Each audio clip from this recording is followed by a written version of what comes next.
Bonjour à tous, bienvenue dans cette nouvelle vidéo. Aujourd'hui, on va réaliser un couteau en utilisant uniquement des matériaux qu'on aura recyclés.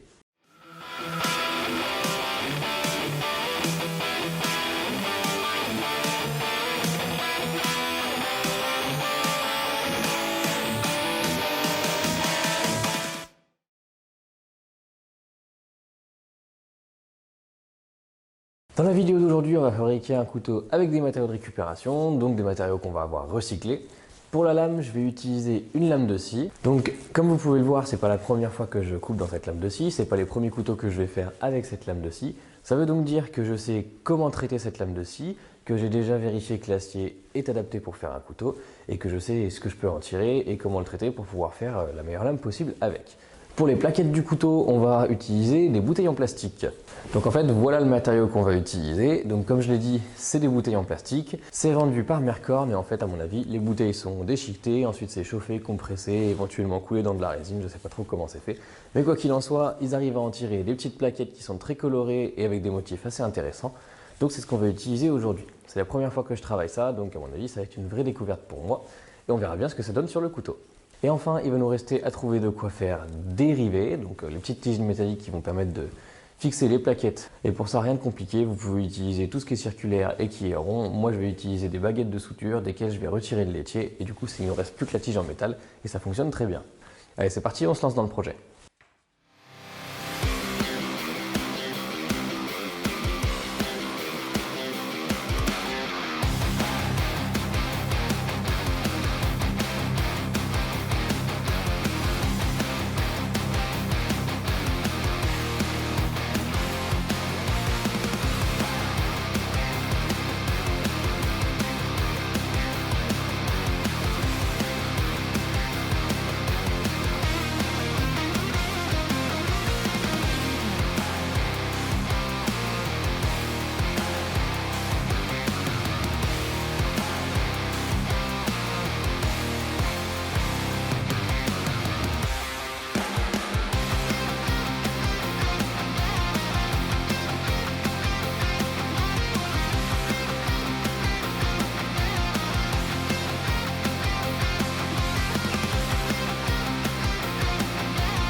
Voilà, le profil de notre couteau est réalisé, donc tout se passe bien, il a exactement la forme que je voulais pour le moment, donc c'est le moment de percer nos trous.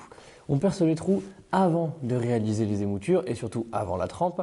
Pourquoi? Parce que là, si jamais il y a un problème au moment du perçage et que le couteau se met à tourner, je vais le taper en pleine épaisseur, donc ça va me faire beaucoup moins mal que si jamais j'avais déjà réalisé les émoutures et du coup techniquement il aurait pu être tranchant, surtout avec la force qu'il peut avoir. Donc il vaut mieux le faire avant pour éviter de se causer des problèmes si jamais il y a justement un problème.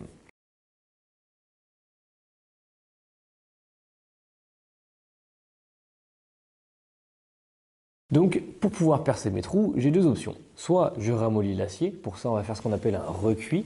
On va le chauffer à une température qui est inférieure à sa température de trempe et ensuite on le laisse refroidir tout doucement dans un matériau qui va garder la chaleur, donc ça peut être du sable, des cendres, de la vermiculite.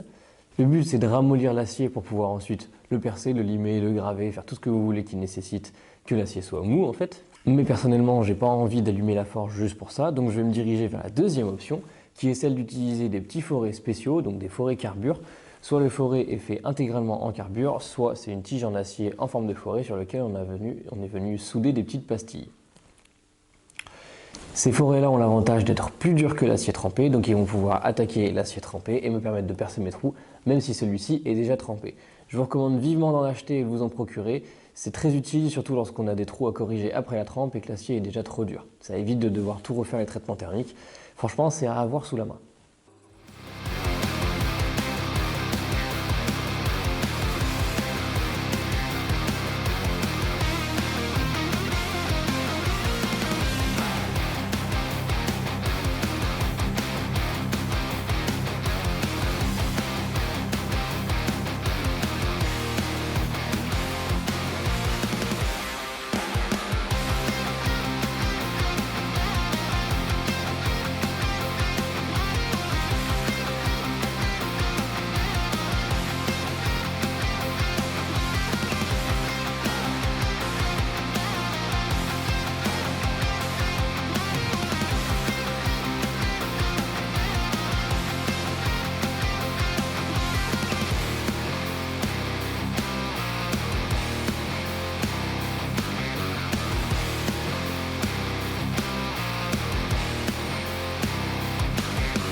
a donc un couteau de 23 cm pour 12 cm de lame qui fait 2,5 mm d'épaisseur au plus épais, avec des émoutures satinées, un contre-tranchant qui ne va pas jusqu'à la pointe pour garder un petit peu d'épaisseur, une émouture concave et une pointe très affilée. Globalement, on a un look qui est très agressif et que j'aime beaucoup. Au niveau de la lame, c'est de l'acier qui est recyclé parce que c'est issu d'une lame de scie que vous avez vue en début de vidéo. Et au niveau du manche, c'est des bouteilles en plastique qui ont été déchiquetées puis compressées et probablement coulées dans de la résine. Et ça nous permet d'avoir ce joli couteau, ce joli manche très coloré. La première fois que je travaillais ce matériau-là, je l'ai acheté chez Mercorn. Il y a des points positifs et des points négatifs. Commençons tout d'abord par les points négatifs. C'est quelque chose qui se travaille pas très bien. Ça se découpe assez facilement, ça se perce sans aucun problème. Par contre, dès qu'il s'agit de l'abraser ou de le polir, là ça devient beaucoup plus compliqué. Ça encrasse très vite les papiers et c'est presque résistant à l'abrasion en fait, parce que le papier, du coup, s'abîme très vite. Et comme vous avez pu le voir, ça a presque flingué des bandes quasi neuves parce qu'en fait dès que ça chauffe, ça s'agglomère et ça fait des espèces de petits monticules qui recouvrent du coup l'abrasif et là après ça fonctionne plus du tout. Donc c'est vraiment pas rigolo à poncer et surtout à la main après ça a mis aussi beaucoup de temps pour obtenir une finition qui n'est pas parfaite mais qui est correcte. Sur les points positifs, d'une part c'est des matériaux qui sont recyclés, donc ça évite de faire trop de déchets. Et en plus de ça, on a énormément de couleurs, énormément de profondeur. Je suis très content du résultat que ça donne. Globalement, je ne regrette pas d'avoir acheté ces plaquettes et de les avoir travaillées. Pour moi, c'est une bonne expérience. La seule chose que je regrette, c'est d'avoir pris 2 paires de plaquettes, parce que ça veut dire qu'il va falloir que je refasse ce travail-là. Et comme c'est pas très rigolo à travailler, je pense que je ne vais pas utiliser la deuxième paire tout de suite. Au niveau de ce couteau, si j'avais des choses à améliorer, ce serait d'une part l'épaisseur. Je pense qu'un petit millimètre de plus n'aurait pas été trop sur ce genre de couteau. Même si là, c'est pas trop fin, ça nous permet d'avoir un couteau qui est très vif, très fluide, très tranchant. La deuxième chose à corriger, c'est mon début d'émouture qui n'est pas parfaitement symétrique. J'ai un petit peu galéré parce que comme l'acier était trempé, j'ai pas pu faire la marque que je fais d'habitude pour pouvoir faire mon départ d'émouture et j'ai surtout pas pu faire de casse-goutte. Donc du coup, c'est pas parfaitement symétrique, c'est quelque chose qu'il faudra que je corrige sur les prochains exemplaires. Voilà, c'est la fin de cette vidéo, j'espère qu'elle vous aura plu. Si c'est le cas, n'hésitez pas à la liker, la partager et à me dire ce que vous en avez pensé en commentaire. Moi, je vous dis à la prochaine dans une future vidéo et d'ici là, portez-vous bien. Salut!